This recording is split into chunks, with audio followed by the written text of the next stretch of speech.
Ang butterfly o paru-paro ay bahagi ng Lepidoptera, isang order ng insekto na kinabibilangan ng moths. Ang kanilang kasaysayan ay may simula mahigit 200 milyong taon na ang nakalilipas, noong panahon ng mga dinosaur.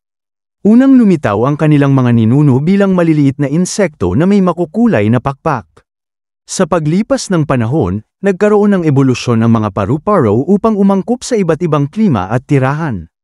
Ang kanilang metamorphosis, mula itlog, uod, pupa, hanggang sa maging ganap na paru-paro, ay naging isa sa pinakakilala nilang katangian. Malaki ang papel ng paru-paro sa kalikasan, lalo na sa pollination.